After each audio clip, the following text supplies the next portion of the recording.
Hello.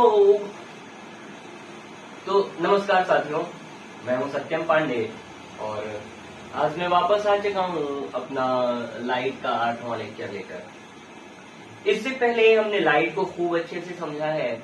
हमने light को पहले उसका नेचर समझा कि कैसा नेचर है, पार्टिकल है, वेव है, क्या है। इन बातों को डिस्कस करने के बाद हमने लाइट के रिफ्लेक्शन को समझा कि लाइट का रिफ्लेक्शन क्या होता है ना, रिफ्लेक्शन के लॉज क्या हैं। इन सारी बातों को करते करते हम रिफ्रैक्शन तक पहुंचे। हमने रिफ्रैक्टिव इंडेक्स को समझा कि ये क्या होता है ना। हमने ऑप्टिकल डेंसिटी और मास डेंसिटी के बीच में डिफरेंस समझा, जो कि आम तौर पर एक कंफ्यूजन का पॉइंट होता है कि आखिर ये होता क्या है ना। अगर आप इनमें से कुछ भी मिस किए हैं तो आप प्लीज पीछे के लेक्चर्स को एक बार देख कर आइए, है ना। तो आज के लेक्चर को हम आगे बढ़ाएंगे और आज के लेक्चर में हम पढ़ेंगे स्फेरिकल लेंस। अगर आपको ध्यान हो तो हमने स्फेरिकल मिरर को पढ़ रखा है। तो स्फेरिकल लेंस क्या होता है? सबसे पहले तो अगर ये स्फेरिकल लिखा हुआ है तो इसका मतलब ये स्फीयर से बन रहा होगा, है ना। ये किससे बन रहा होगा? स्फीयर से बन रहा होगा। चलो, तो मैं आपको अगर डेफिनेशन लिखाऊं कि स्फेरिकल लेंस क्या होता है, अब मैं शुरू कर रहा हूं दोस्तों। स्फेरिकल लेंस क्या होता है? तो ये एक ट्रांसपेरेंट मीडियम होता है, ट्रांसपेरेंट मीडियम होता है।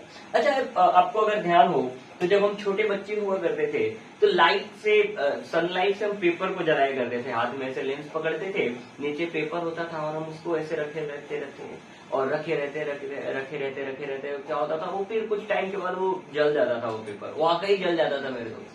तो ऐसा क्या होता था, वो ढेर सारे रेव्स को ऐसे कन्वर्ट करके एक ही पॉइंट पर फोकस करता था। एक ही पॉइंट पर फोकस करने की वजह से वो पॉइंट एकदम हीट हो जाती थी और फिर जल जाती थी।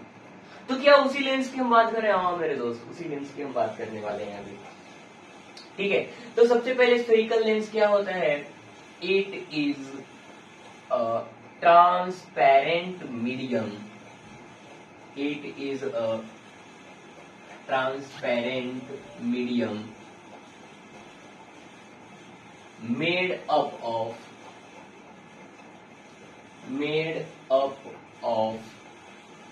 at least one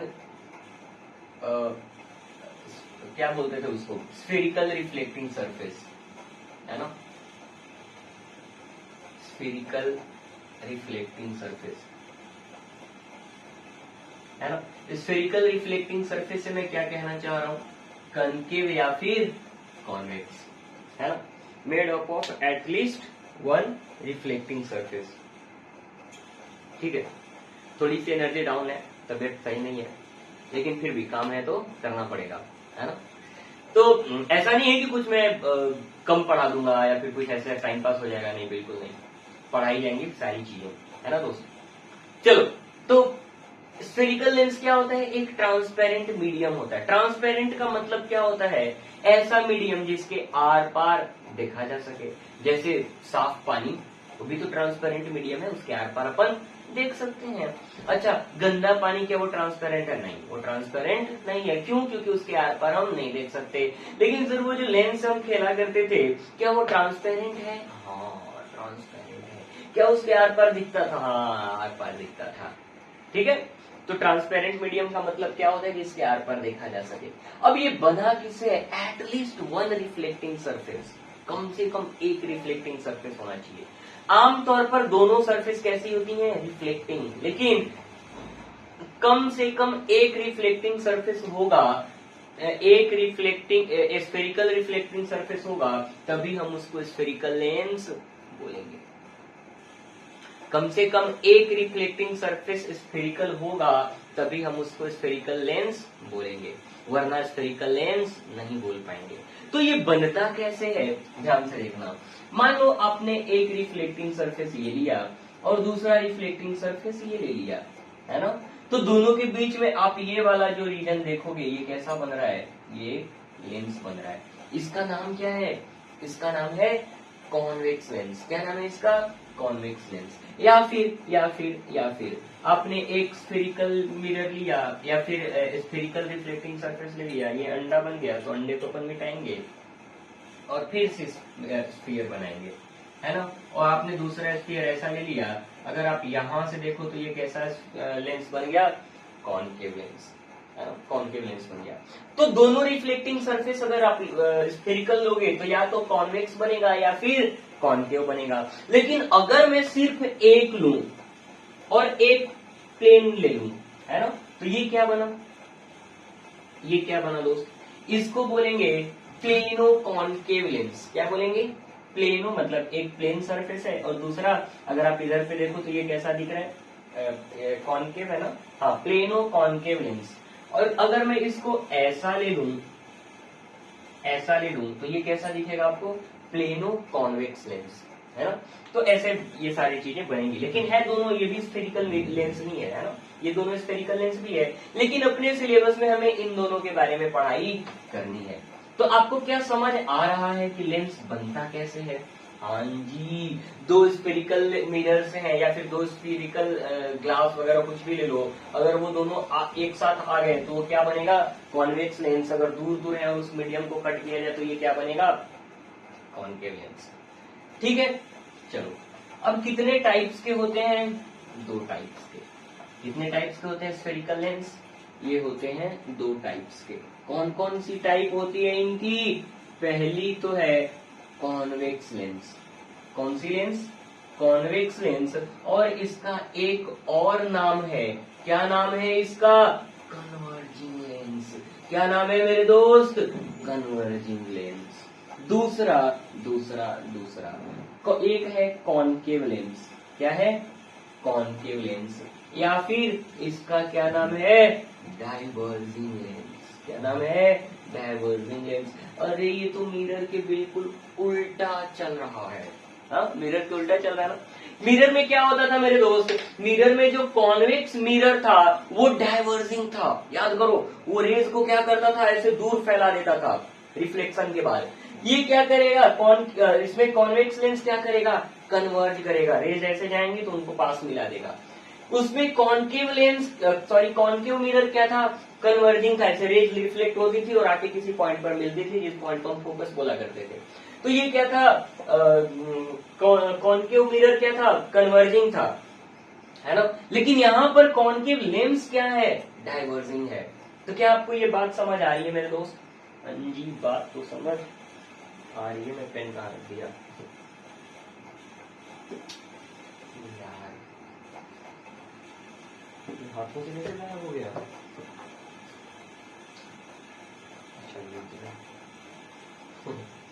चलो, तो क्या आपको बात समझ आ रही है। अच्छा, ये कॉनकेव लेंस कैसा होता है, सॉरी कॉन्वेक्स लेंस, ये होता है कुछ ऐसा, एक रिफ्लेक्टिंग सरफेस ये वाला और दूसरा रिफ्लेक्टिंग सरफेस ये वाला, है ना। दो रिफ्लेक्टिंग सरफेस से मिलके बना हुआ है ना। अच्छा, कॉनकेव लेंस कैसा होता है दोस्त, देखना, ये ऐसा होता है, एक रिफ्लेक्टिंग सरफेस ये वाला, ये वाला, ये इन दोनों से मिलके बना हुआ है ये, है ना। चलिए, तो यहाँ तक की बात मेरे ख्याल से आपको समझ आ रही होगी। अच्छा, इसको कन्वर्जिंग क्यों बोलते हैं और इसको डाइवर्जिंग क्यों बोलते हैं, इसके लिए आप ये ऐसा रे डायग्राम भी एक बना लो। अगर रेज ऐसे पैरेलल जाएंगी, ये प्रिंसिपल एक्सिस है, मैं बताऊंगा ये क्या होता है। अगर रेज ये पैरेलल जाएंगी तो ये इनको क्या करेगा, एक पॉइंट पर कन्वर्ज कर देगा, इसलिए इसको क्या बोलेंगे, कन्वर्जिंग लेंस। अगर ये रे ऐसे जाएंगी, कैसे जाएंगी बनाओ तो पहले, अगर ये रेज ऐसे जाएंगी तो ये इनको क्या कर देगा, डाइवर्स कर देगा, डाइवर्स कर देगा, और ये किसी पॉइंट पर मिलता हुआ हमें दिखेगा। और इस चूंकि ये डाइवर्स कर दिया इसलिए ये क्या हो गया, डाइवर्जिंग लेंस। ये कन्वर्ज कर दिया है इसलिए ये क्या हो गया, कन्वर्जिंग लेंस। क्या बात आपको समझ आ रही है, हाँ जी, बात एकदम समझ आ रही है। चलो, तो मेरे ख्याल से स्फेरिकल लेंस में छोटी छोटी बातें इतनी ही थी, है ना, छोटी छोटी बातें इतनी ही थी। बाकी मैं इसको इरेज करता हूं और हम आगे बढ़ते हैं। चलो, अगली बात, कुछ इंपॉर्टेंट टर्म्स डिस्कस करने वाले हैं, some important terms.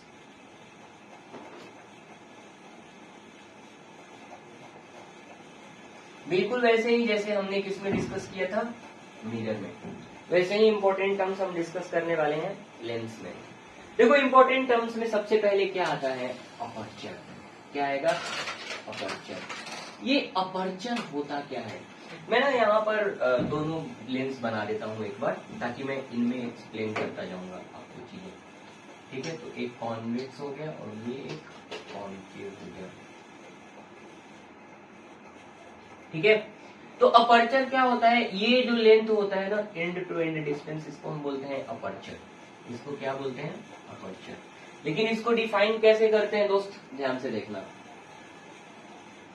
It is the diameter, it is the diameter of the lens। क्या होता है, लेंस का ये डायमीटर होता है। अब आपके मन में आ रहा होगा डायमीटर कैसे होता है, आप याद करो वो खिलौने वाला लेंस, ये खिलौने वाला लेंस याद करो।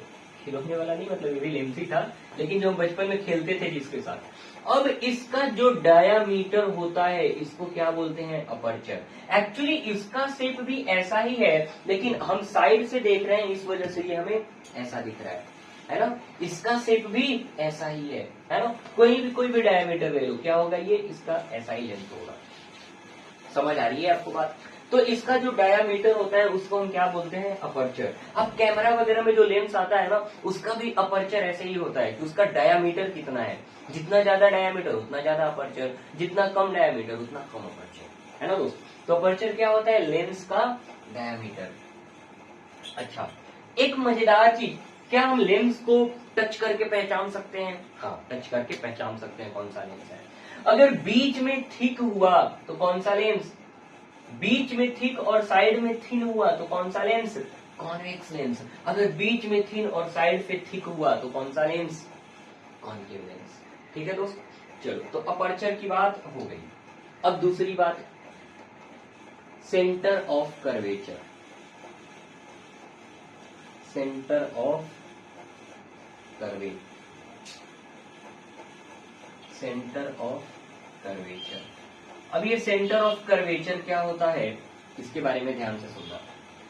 देखो, क्या आपको ऐसा लग रहा है कि ये जो लेंस है वो दो स्फेरिकल मिरर से या स्फेरिकल शेप से बन रहा है ना, या फिर स्फेरिकल मिरर से बन रहा है, हाँ। तो दोनों स्फीयर का कुछ सेंटर होगा, हाँ। इसका सेंटर कुछ C1 होगा और ये सेंटर हमने C2 बोल दिया, है ना। तो सेंटर ऑफ कर्वेचर होता क्या है, ये उस स्फीयर का सेंटर है जिसको काट के हमने लेंस बनाया है ना। ये उस स्फीयर का सेंटर है जिससे हमने लेंस बनाया है। क्या कॉन्केव के लिए ऐसा ही होगा, हाँ कॉन्केव भी किसी से बना होगा ना, तो इसका भी कुछ सेंटर होगा और इसका भी कुछ सेंटर होगा। तो जिससे हमने इन दोनों लेंस को बनाया है, उस स्फीयर का जो सेंटर होता, उस सेंटर को हम क्या बोलते हैं, centre of curvature. It is the centre of the sphere, it is the center of the sphere from which, it is the center of the sphere from which the lens has been made। तो क्या आपको ऐसा लग रहा है कि ऐसे ऐसे हर लेंस के दो सेंटर होंगे, हाँ। क्यों, क्योंकि इसके पास दो रिफ्लेक्टिंग सरफेस है और हर रिफ्लेक्टिंग सरफेस का अपना सेंटर होगा, है ना। हर रिफ्लेक्टिंग सरफेस का अपना सेंटर होगा, तो इनके पास क्या होंगे, दो सेंटर ऑफ कर्वेचर होंगे। उन दोनों को हम C1 और C2 से रिप्रेजेंट करेंगे मेरे दोस्त, है ना। चलो अगला है प्रिंसिपल एक्सिस। अगला क्या है, प्रिंसिपल एक्सिस। अब ये प्रिंसिपल एक्सिस क्या होता है, प्रिंसिपल एक्सिस क्या होता है दोस्त, an imaginary line, an imaginary line passing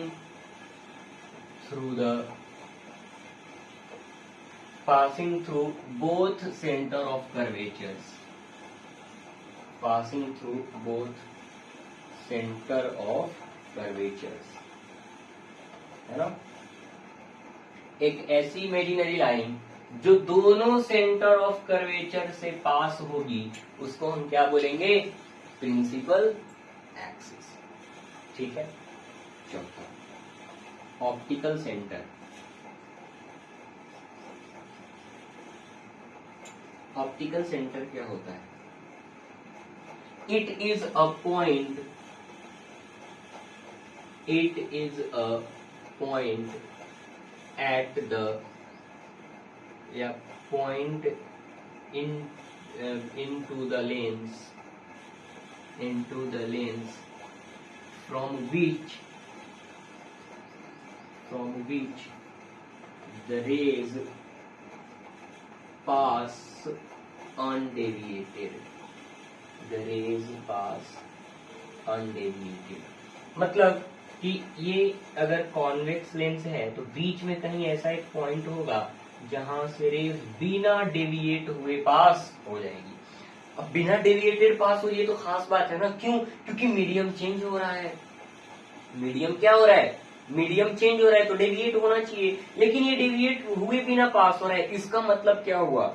जब दो मीडियम के बीच में रेज जाती थी, मान लो एक मीडियम ये है और ऊपर वाला एक मीडियम है, दूसरा मीडियम, तो एक मीडियम और दो मीडियम, तो रेज अनडेविएटेड कब पास होती थी?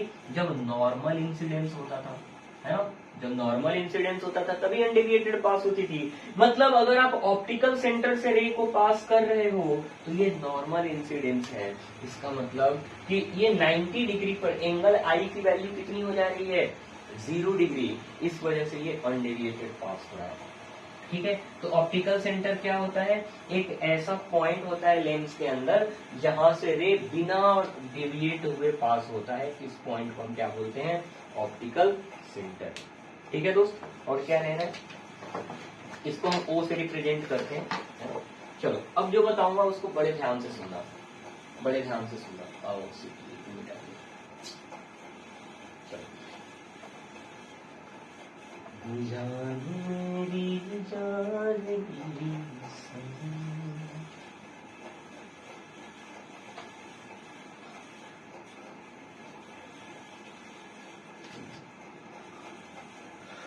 ठीक है।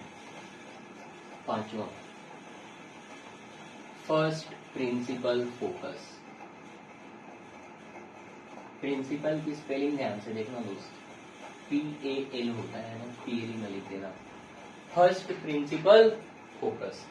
इसमें क्या होता है मैं पहले आपको बता दूं, फिर उसके बाद मैं समझाऊंगा, मैं लिखाऊंगा।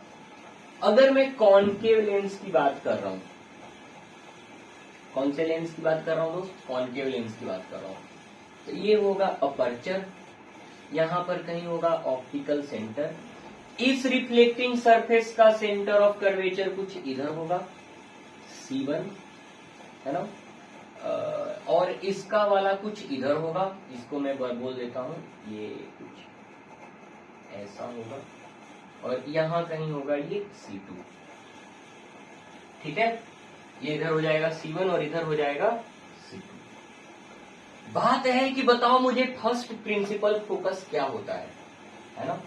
फर्स्ट प्रिंसिपल फोकस क्या होता है? तो फोकस तो क्या होता था दोस्त? सेंटर ऑफ कर्वेचर और ऑप्टिकल सेंटर के, या फिर याद करो मिरर में सेंटर ऑफ कर्वेचर और पोल के बीच का वाला पॉइंट। इसमें क्या होगा? सेंटर ऑफ कर्वेचर और ऑप्टिकल सेंटर के बीच का पॉइंट, ये हो जाएगा हमारा F1। लेकिन F1 को डिफाइन कैसे करेंगे? ध्यान से सुनना, फर्स्ट प्रिंसिपल फोकस की बात कर रहे हैं।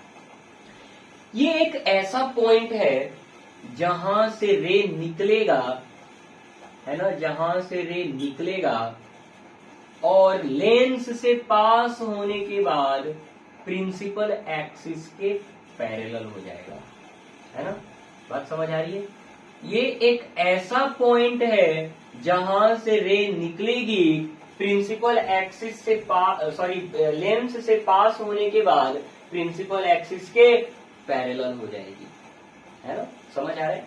या फिर दूसरी बात, ये तो कॉनकेव के लिए समझ आया ना। कॉन्वेक्स के लिए क्या होता है? ये फर्स्ट प्रिंसिपल फोकस एक ऐसा पॉइंट है जहां से रे निकलेगी तो रिफ्रैक्शन के बाद, यानी लेंस से पास होने के बाद प्रिंसिपल एक्सिस के पैरेलल हो जाएगी। लेकिन क्या कॉनकेव के लिए भी यही बात है? देखना, कॉनकेव लेंस की बात कर,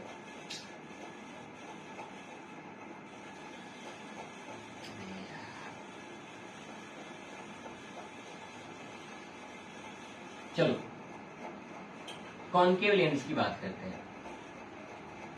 इस वक्त इसका भी अपर्चर होगा, है ना, यहाँ ऑप्टिकल सेंटर होगा, मैं ये प्रिंसिपल एक्सिस बना रहा हूं, इसमें भी इधर कहीं सेंटर ऑफ कर्वेचर होगा और यहाँ भी सेंटर ऑफ कर्वेचर होगा। इसका फर्स्ट प्रिंसिपल फोकस इधर है, तो इसका फर्स्ट प्रिंसिपल फोकस किधर होगा? ध्यान से सुनना। अब इसके लिए क्या है कि अगर कोई रेज रिफ्रैक्शन के बाद प्रिंसिपल एक्सिस के पैरेलल हो जा रही है, अगर कोई रेज रिफ्रैक्शन के बाद प्रिंसिपल एक्सिस के पैरेलल हो जा रही है, इसको बेंड कर देता हूं, सुनिएगा, ध्यान से सुनिएगा, कोई दिक्कत नहीं है, मजे से समझ आएगा ना।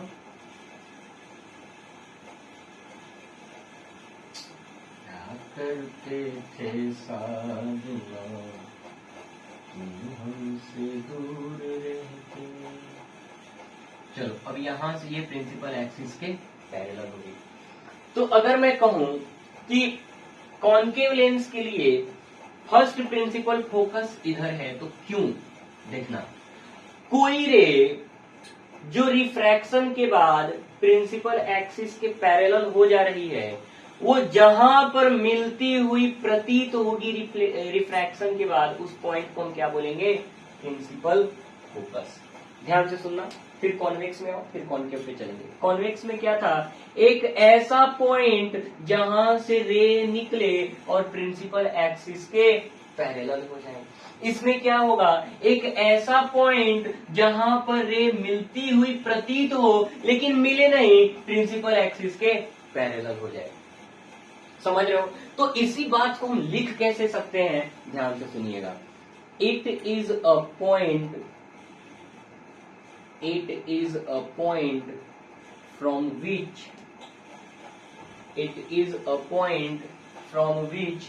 the ray of light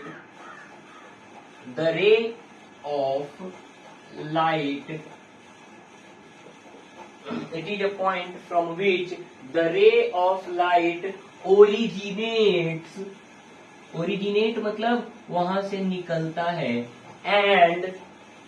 and becomes parallel to the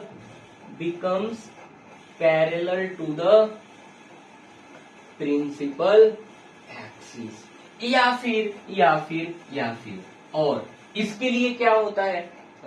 इसके लिए क्या होता है? a point where the rays seems to be meeting, है ना, the rays seems to be meeting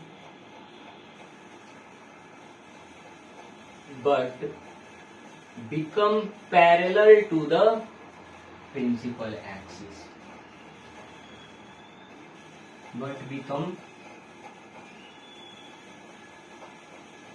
parallel to the principal axis after refraction लिख लेना दोस्तों।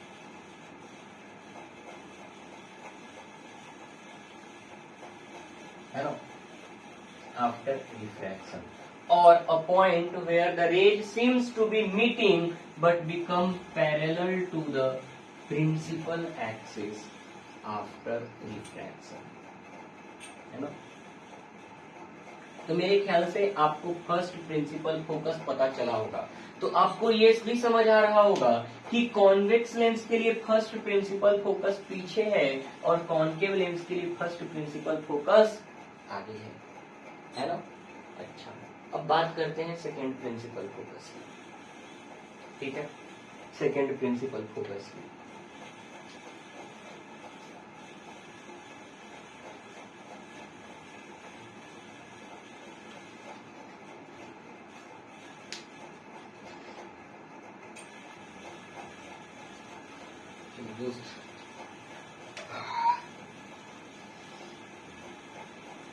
अब अगला पॉइंट क्या है? Second principal focus. मेरा मन कह रहा है ना बस क्यों करना है। Second principal focus,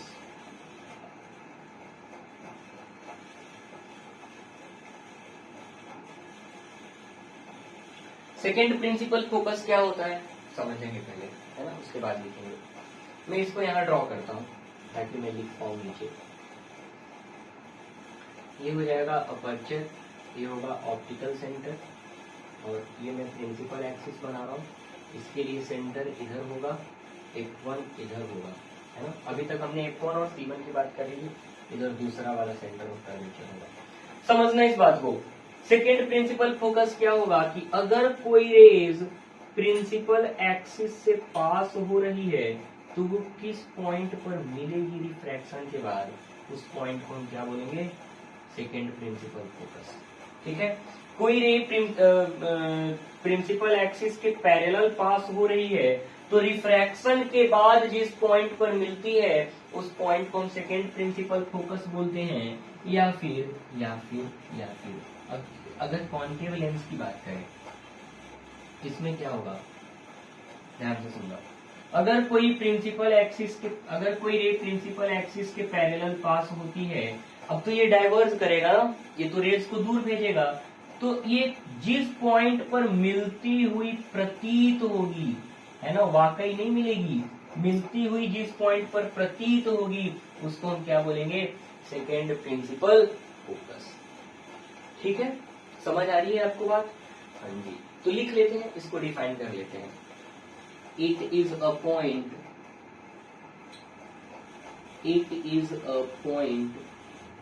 at which the rays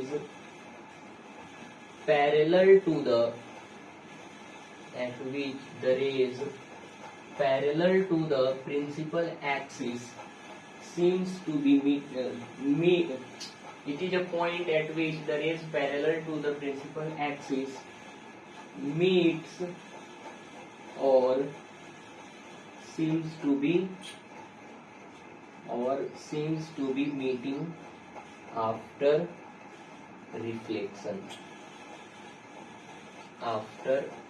reflection.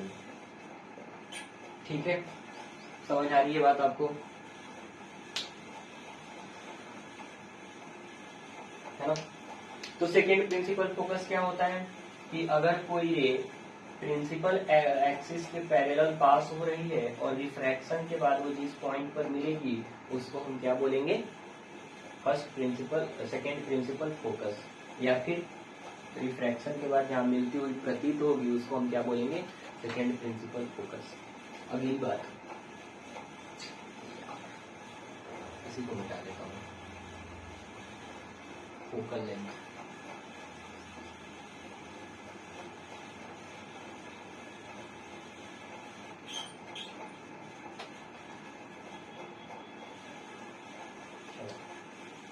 Seventh point, focal length क्या होती है।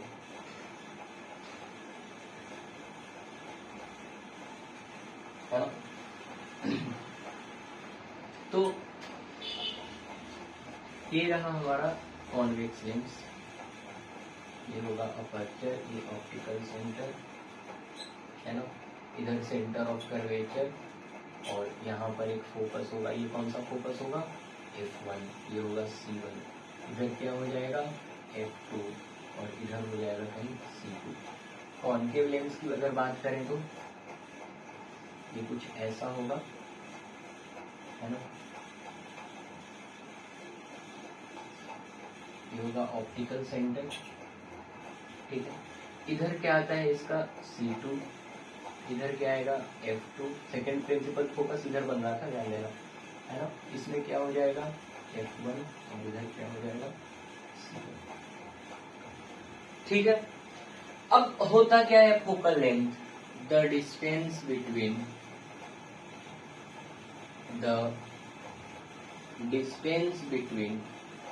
ऑप्टिकल सेंटर,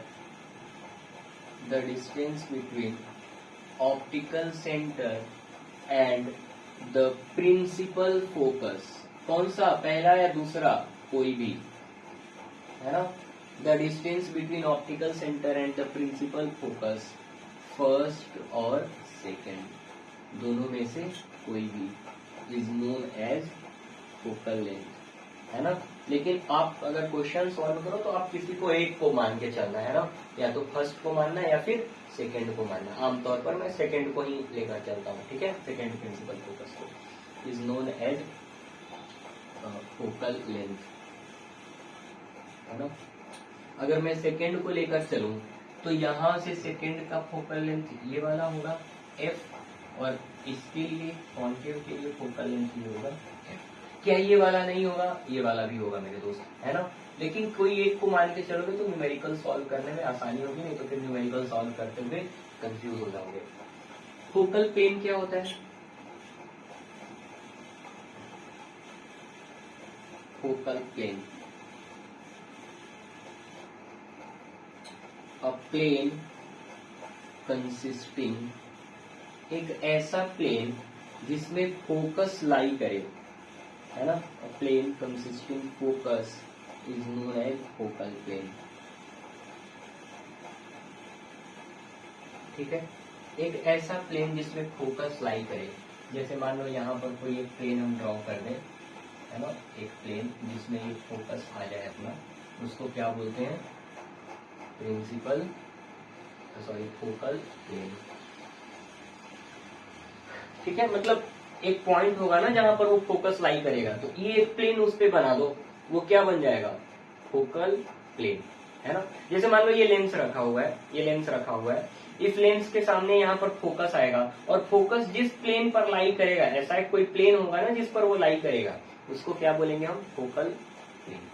तो मेरे दोस्त, आज स्वास्थ्य थोड़ा नासाज है और मेरी ऊर्जा अब और इजाजत नहीं दे रही है पढ़ाने को, ठीक है। तो आज के लिए इतना ही रखते हैं, बाकी हम मिलते हैं अगली क्लास में, है ना। आपने मुझे सुना, आपका बहुत बहुत आभार। प्लीज सब्सक्राइब करिए, टेलीग्राम चैनल से जुड़िए, वहाँ वर्कशीट वगैरह डिस्कस करते हैं और करेंगे आपके साथ। कुछ भी क्वेश्चन हो, कुछ भी डाउट हो तो हम वहाँ मिल के डिस्कस करते हैं। कुछ भी प्रकृति में ऐसा क्यों हो रहा है, वैसा क्यों हो रहा है, ये क्या होता है, वो क्या होता है, हम सब कुछ वहाँ पर डिस्कस करते हैं मेरे दोस्त, है ना। तो आपने मुझे सुना, आपका बहुत बहुत आभार, और मिलते हैं हम अगले क्लास में। Thank you.